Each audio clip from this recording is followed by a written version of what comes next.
बिस्मिल्लाहिर्रहमानिर्रहीम, अस्सलाम वालेकुम। मैं हूँ शाहिद सकलैन और आप देख रहे हैं मेरा यूट्यूब चैनल और फेसबुक पेज। मेरे साथ शाहिद हुसैन साहब मौजूद हैं। शाहिद भाई आज जो है सिंध हाई कोर्ट में वहाँ समाअत में मौजूद थे, जो मगवी हज़ारा केस की समाअत हुई है। शायद भी बहुत सारी मिसअंडरस्टैंडिंग है, बहुत सारे मामलात हैं। मैंने आज एक दिन में वीडियो की और उसमें वाज़ेह तौर पे बताया है कि जी, एक के बाद एक रुसवाई जो है वो ज़हीर का मुक़द्दर बन रही है और ज़ाहिर बात है, जो शख्स कोई गलत काम करता है उसका नतीजा उसे भुगतना पड़ता होता है। वो दिन दूर नहीं है जब आने वाले दिनों में मज़ीद भी ऐसी खबरें सुनने को मिलेंगी, ट्रायल भी शुरू होगा, फ़र्द-ए-जुर्म भी आयद होगी, गवाह भी इसके ऊपर आएँगे, सबूत भी सामने लाए जाएँगे और ज़ाहिर-सी बात है, ट्रायल के बाद अल्लाह मतलब हमारी दुआ है कि ये ट्रायल जल्दी शुरू हो और जल्दी ख़त्म हो, ताकि इसका कोई नतीजा निकले, क्योंकि बहुत सारी मिसअंडरस्टैंडिंग्स क्रिएट कर दी गई हैं और उसके ऊपर हमारे बहुत सारे व्यूअर्स बिलीव करना शुरू हो गए हैं। वो तो आपको पता है, आप उसके ऊपर अक्सर वीडियोज़ करते रहते हैं। आज फिर क्या आज एक तो मुझे बताइएगा, ज़हीर भी आपने बताया नहीं आया था और उसका वकील जीएम फारूकी साहब भी आज अदालत में नहीं थे, एसोसिएट आए थे। अब आगे सर, आगे क्या होने वाला है इस केस में? आगे कौन से मामलात हैं? क्या कुछ चल रहा है? सर देखें, मैं एक चीज़ आपसे अर्ज़ करूँ कि जो बाज़मीर लोग हैं, जो बहन-बेटियों वाले हैं, जो इज़्ज़तदार हैं, वो कभी हाँ, इन गुमराहकुन लोगों की बातों में नहीं आते। वो एन्जॉय करने के लिए ज़रूर देखते होंगे, लेकिन कभी बिल्कुल। इनकी बातों से गुमराह नहीं होते। वो देखें, आपसे भी राब्ते में होते हैं, हमसे भी राब्ते में होते हैं, ठीक है? वो देखते ज़रूर हैं, ठीक है? कि उनको नई गाली क्या दी जाए, उनको लान-तान नए अंदाज़ से क्या किया जाए, लेकिन कभी भी उनकी बातों में वो यकीन नहीं करते। देखिए शायद भाई, मामला ये है कि बहन-बेटियों का मामला है। आप अदालतों में रिपोर्ट जाके करते हैं केसेज़ को, तो वहाँ पर क्या सूरत-हाल होती है कि एक केस जो उस वक़्त चल रहा होता है, उस केस को लेके दूसरे ना सिर्फ़ पाकिस्तान बल्कि दुनिया भर की अदालतों के फैसलों का, इस नौइयत के केसेज़ की हाँ, नज़ीरें दी जाती हैं और मिसालें दी जाती हैं और उसी तर्ज की अदालत फैसला देती हैं कि जिस तरह इंडिया की, दीगर दुनिया भर के और हाँ, ख़ास तौर पर पाकिस्तान की अदालतों के रेफरेंस फैसले ये वहाँ कोट बिल्कुल, किए जाते हैं। हम तो बिल्कुल। उस दिन से सीख रहे हैं, उस दिन से आपको बता रहे हैं कि देखिए ये केस सज़ा के लिए फिट केस है। ये केस एक मॉडल केस बनेगा। ये केस मज़ीद पाकिस्तान की लाखों करोड़ों बच्चियों को महफूज़ बनाने के लिए जो है वो एक मिसाल बनेगा, मिसाल सेट करेगा। तो इसलिए इस केस को ऐसे छोड़ नहीं सकते। हिम्मत की उस खानदान ने, हिम्मत की उनके वकील ने, हिम्मत की उस बेटी ने कि वो डट के उन्होंने मुकाबला किया और वो देखें जैसे-जैसे आगे मामला बढ़ रहा है, अब उनको मुल्ज़मान को रुसवाई का सामना करना पड़ रहा है। अब देखें, जो दूसरे उनके साथी हैं, पता नहीं मुल्ज़मान की उसमें मुशावरत होती है या नहीं होती, लेकिन जो वो पूरा गैंग है, उनकी गैंग की कोशिश तो यही होती है ना कि बैठ के इस तरह डिस्करेज करो, इस तरह तज़लील करो, तज़यीक़ करो कि लोग खुद ही पीछे हट जाएँ। हाँ, मैंने हाँ, आज भी लोगों को देखा कि देखिए, उनको जवाब देने के लिए आपको उस हद तक गिरना पड़ेगा। अगर आप उस हद तक गिर सकते हैं तो बैठ के उनको जवाब दें, नहीं गिर सकते तो वो अपना जाएँ तेल लेने, आप अपना काम करें और हम वो जो काम कर रहे हैं वो अदालतों में आपके सामने है। जो-जो चीज़ हमने आपके सामने रिपोर्ट की, अवाम के सामने रिपोर्ट की, अगर वो चीज़ कोई गलत साबित हुई हो, तो हम आज तक डे 1 से लेके आज तक, बल्कि मुस्तकबिल में भी हम जवाब दें, हम लोगों से माफ़ी माँगे कि हमने गलत रिपोर्ट चीज़ की थी, हाँ, उसकी हम माज़रत कर। लेकिन जो चीज़ें हुई अदालत में वो सामने हुई आज भी। देखिए, आपको पता है कि अब बाकायदा तौर पर ना सिर्फ़ फैमिली कोर्ट ने, बल्कि हाई कोर्ट ने लिखना शुरू कर दिया अपने फैसलों में कि हाँ, खामखा हाँ, की इस तरह की गैर ज़रूरी दरख़ास्तों से गुरेज़ किया जाए। अगर इस तरह की दरख़ास्तों से बाज़ नहीं आया जाएगा तो और भी शायद संगीन इनको सूरत-हाल का सामना करना पड़ सकता है। ये जो बिल्कुल, दरख़्वास्त दायर की गई थी, आपको पता है कि एक प्राइम एक्यूज़ है और वो क्या चाहता है कि जी बच्ची से मुलाकात करनी है। किस तनातुर हाँ, में मुलाकात करनी है, क्यों मुलाकात करनी है? उसका कोई सर-पैर नहीं है। सिर्फ़ ये है कि जी मैं क्योंकि कानूनी तौर पर मैं शौहर हूँ, तो लिहाज़ा मेरा हक बनता है मैं मुलाकात कर सकूँ। तो ठीक है। अदालत ने उस दरख़्वास्त को गैर ज़रूरी करार देकर अदालत ने वो दरख़्वास्त ख़ारिज की और उसके बाद अदालत ने खुद मैं वहाँ कोर्ट रूम के अंदर मौजूद था। जस्टिस उमर सयाल साहब ने कहा, "यार ये किस किस्म की फ़ज़ूल किस्म की दरख़्वास्तें लेके आ जाते हैं? किस किस्म की दरख़्वास्तें लेके आ जाते हैं?" ये हाँ, अदालत कह हाँ, रही है कि देखें, लीगल अगर पॉइंट हो ना, तो यकीन मानें लीगल पॉइंट्स आपके सामने और भी मादी में भी गुज़रे हैं, मुल्ज़िम के हक़ में भी फ़ैसले हुए हैं। लीगल पॉइंट्स हों तो उनको जहाँ रिलीफ़ मिलता था, अदालत ने कानून के मुताबिक उनको दिया। हाँ। जहाँ नहीं बनता था वो उनको नहीं दिया। यानी कि अगर ऑल्दो मेहदी काज़मी ऑल्दो को वो कहते भी रहे कि जजेस मैनेज्ड हैं, ऑल्दो ये कहते भी रहे। यार, लेकिन उसके बावजूद फिर ज़मानत पर कैसे हैं? इनको तो फिर जेल में सड़ना चाहिए था ना। अगर हाँ, चीज़ें मैनेज्ड होती तो फिर इन सबको ज़मानत ज़मानत तो एन्जॉय नहीं करनी चाहिए थी।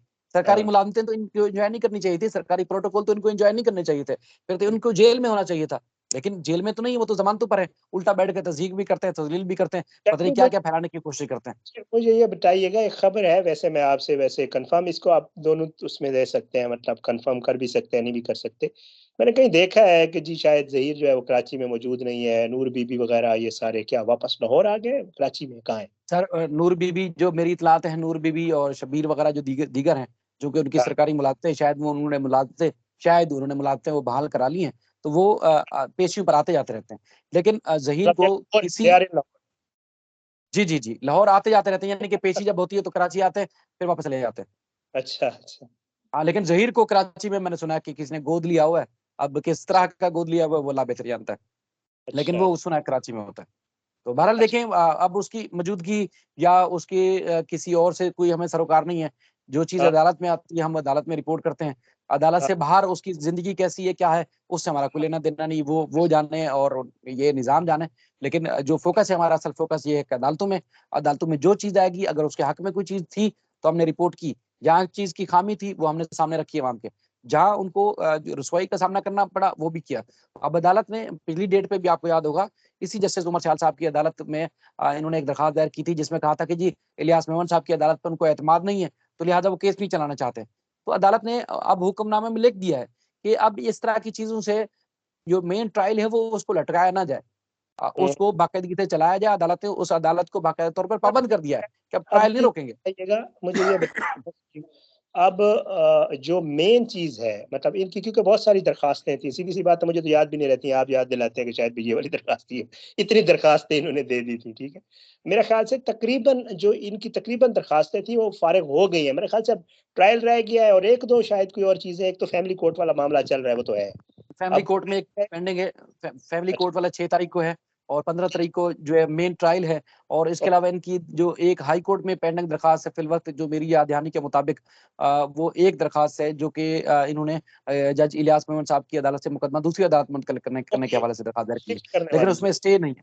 हाँ, उसमें स्टे नहीं है। बाकी एक मेहदी काज़मी साहब की हाई कोर्ट में पेंडिंग है दरखास्त, जिसमें एमएलओ से मुताल्लिक है, मामला जो है वो डैमेज एमएलओ हो, वाला, नहीं अच्छा, एमएलओ एमएलओ एमएलओ वाला, डैमेजेस वाला अलग है, ये ट्रायल का सेपरेट मामला है। तो एमएलओ वाला जो मामला है वो भी अभी पेंडिंग है और उसके बाद फिर मेन जो है वो 15 अप्रैल को होगा। लेकिन अब कोई कदगन नहीं है ट्रायल कोर्ट के ऊपर कि ट्रायल कोर्ट अब केस नहीं चला सकती कि हुँ, मुल्ज़िम की तरफ से ये बहाना बनाया गया है जो फर्द जुर्म आयद नहीं हो सकती। मुल्ज़िम की तरफ से ये बहाना बनाया गया है कि फलाँ अदालत में चूँकि केस देर समाअत है तो 265 के ऊपर जो है वो दलाइल नहीं हो सकते। अब कोई कदगन नहीं है। लेकिन मैं आपको एक चीज़ बताऊँ शायद भाई, ये रोज़ाना की तादाद, आज भी जिब्रान नासिर और मैं जब अदालत में खड़े होते तो हम डिस्कस कर रहे थे रोज़ाना की बुनियाद पर 10 साल, 12 साल, 15 साल, 14 साल, 12-13 तो मस्ट है, जिसमें छठी 7वीं क्लास। रोज़ाना की बुनियादों पर बच्चियाँ अगवा होती हैं, हुँ, मुबैना तौर पर उनसे शादियाँ कर ली जाती हैं, कोई रोक-टोक नहीं है। असल में हमारी जो फाइट थी, हम इस केस को जो दिन-रात एक करके अपनी सारी चीज़ें दाँव पे लगा के रिपोर्ट कर रहे थे, उसका मकसद ये था कि किसी एक की तो बेटी महफूज़ होगी,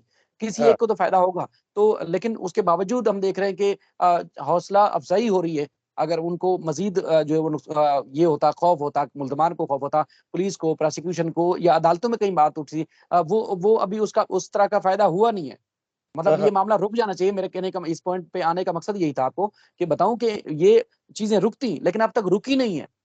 हमें मतलब बस दूसरे केसेज़ में देख रहा था कुरंगी शायद में रिपोर्ट किया हुआ था, कोई उम्मे हबीबा बच्ची थी शायद। कुरंगी में एक बच्ची 11 साल अगवा हुई, उन्होंने भी इसी तरह ज़हरा काज़मी केस का हवाला दिया कि देखिए जी ये था, वो था। मामला ये है कि अब एक-एक घर में ये केस का तो पता है।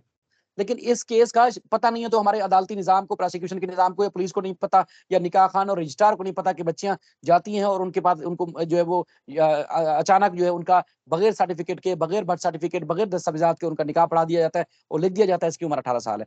तो असल फ़ायदा वहाँ होना चाहिए था, लेकिन अब तक उस निज़ाम में तो फ़ायदा नहीं हुआ। अवाम इस केस से बाखबर है और लोग भी आते-जाते भी पहचान लेते हैं, आप फलाँ केस रिपोर्ट करते हैं। मेरे ख्याल से शायद भी इसमें थोड़ा-सा ना, मतलब इसमें थोड़ा-सा मुझे लगता है कि इंतज़ामी मामलात, इस तरह के ये जो निकाह रजिस्ट्रार और ये जो होते हैं ना मौलवी वगैरह जो निकाह पढ़ाते हैं, मेरे ख़्याल से उनको भी ना शायद इंतज़ामी तौर पे उनको भी बाउंड करने की ज़रूरत है कि जी आपने बहुत ज़्यादा। अगर कोई ऐसे करेगा तो फिर उसका अंजाम वो भुगतेगा। उसको साथ ये भी हो, उनके लिए सज़ा हो कि जी अगर किसी ने गलत निकाह पढ़ा दिया विदाउट तस्दीक, तो उसको भी कोई 8-10 साल होनी चाहिए कम से कम, ताकि जी, उसको जी, जी, पता जी। हो कि 8-10 साल बाहर नहीं आऊँगा।